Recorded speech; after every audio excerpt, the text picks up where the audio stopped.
Welcome to the War Academy channel. Undoubtedly, one of the elements that most characterizes the Second World War are the generals, who either were from one side or another, starred in all kinds of eccentricities, which even today, continue to draw our attention and continue to be remembered.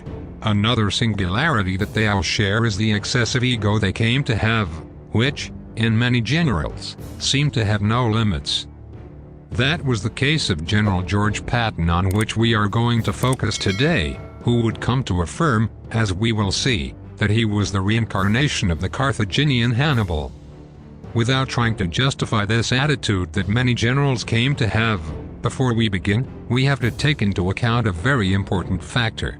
Never before have armies of such a volume and so much firepower and destruction been assembled. Men like Zhukov, Manstein, Montgomery, Bradley, Rommel or Patton himself, were not only high-ranking military men, as today we can see the different generals there are in each army. These great commanders were true idols in their countries, acclaimed in a way similar to that which today is elevated to a footballer. So to speak, they were the divas of the moment. This made them enjoy absolute prestige, which was enhanced by the war propaganda, and it is that ultimately, the future of their nation depended on their leadership and success. Once this is clarified, let's now see the most extravagant actions of Patton, which, as we said previously, would come to claim to be the reincarnation of Hannibal himself. Although Patton never stood out for his good manners or good words, he did so for his combat skills, which made him squeeze the most out of his men, and get the best possible performance from them. This caused him to be respected both by his superiors and subordinates, as well as by his enemies. Patton stood out from the same stage of his training, being the number one of his promotion at the West Point Military Academy. After participating in some actions against the Mexican Pancho Villa, he was sent to France in 1918, where he participated in various military operations. There he would be wounded shortly before the end of the war, living the end of it while he recovered. Due to his way of being, his men already commented that he was a very tough and uncompromising officer. Already during World War II, Patton made his appearance in North Africa with Operation Torch. After relatively easy military actions, in which the Americans occupied the African zone that was controlled by Vichy France, they finally faced the Germans in the Battle of the Kasserine Pass. Although this confrontation was not technically an absolute defeat for them, since they finally managed to maintain their position, the large number of casualties they had made a dent in the morale of their troops. It was then that Patton was given command of the 2nd United States Army Corps, with the aim of raising spirits and restoring discipline among the soldiers. As Bradley himself later commented, this decision could not have been more successful. Patton's first action was to arrive at his command post in a large entourage made up of dozens of vehicles of all kinds, sounding the sirens. He was standing in the first car leading this entire convoy, as if it were a Roman chariot. The first thing I noticed was the neglect in which his troops had fallen, due to the difficulties of the war in North Africa. As the English had done for a long time, their men got used to wearing dirty uniforms, not being properly groomed, not wearing helmets, because it was very hot, and in general, looking rather disheveled. Based on this, the first measure that Patton took was to order that at all times he should be well dressed, with a clean uniform and with all his accessories. For its compliance, different financial fines were established for all those soldiers and officers who did not comply. These were $25 for soldiers and $50 for officers. The soldiers baptized this measure with the name of spit and shine. However, and symbolic as it may seem, the measure had its effect, and little by little self-esteem and discipline recovered. It was then that Patton's most self-centered episode took place, during a reconnaissance mission. At this point, let us remember that the fighting was taking place on Tunisian soil, just where Carthaginian territory had been for more than 2,000 years.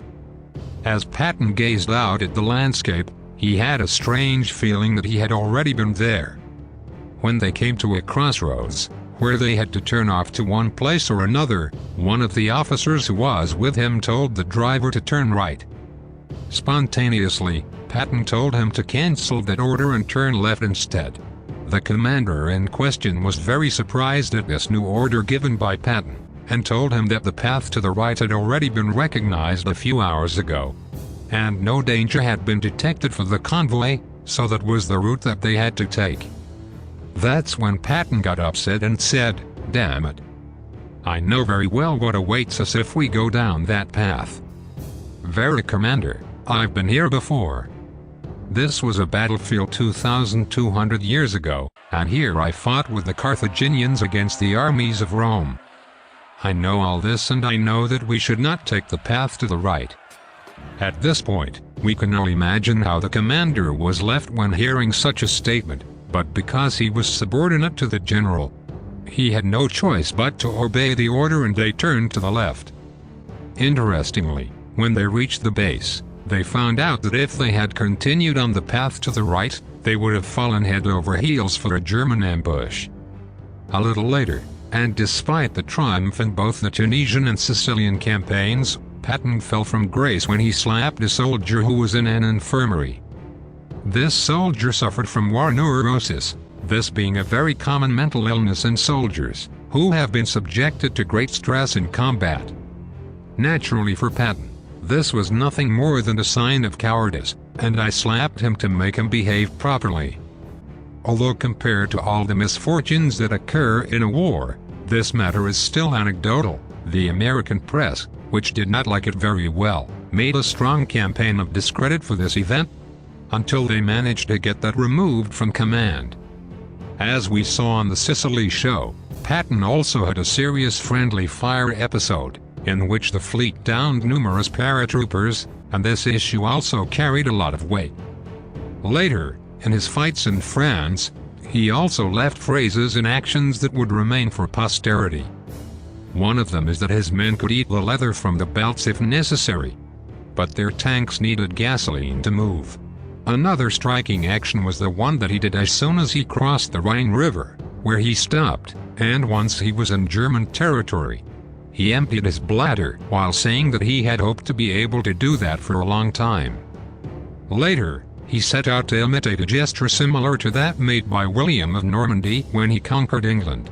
He knelt down and picked up a handful of dirt that he gently dropped between his fingers while saying like this, like William the Conqueror. However, this was not his last action in which he would be compared with another of the greats in history. This would take place once the contest was over, in which, in the same way that Alexander the Great is said to have grown bitter and cried when he saw that he had no more lands to conquer, Patton entered a similar state of mind, due to the fact that he considered that he would no longer participate in another great armed confrontation that he seemed to have longed for. Paradoxically, he was right, because he died a few months later without going into combat again. On the other hand, other wars such as Korea broke out just a few years later, and had he not suffered this accident, Patton would have participated in it.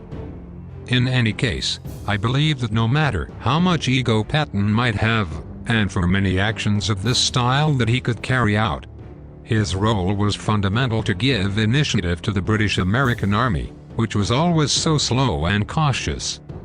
And you who think, has this anecdote of Patton caught your attention in which he claimed to be the reincarnation of great strategists in history? Do you think that Patton's figure has been exaggeratedly exaggerated, or that on the contrary, he deserves his fame? This anecdote is taken from the book of the 100 Best Anecdotes of the 2 Superscript OGM by Jesus Hernandez, whose link I leave you in the description, along with other programs, in which we have analyzed the personality of other generals of the conflict such as Manstein or Rommel. This is it. Subscribe and support the channel if you like this program, and see you in the next one. See you soon.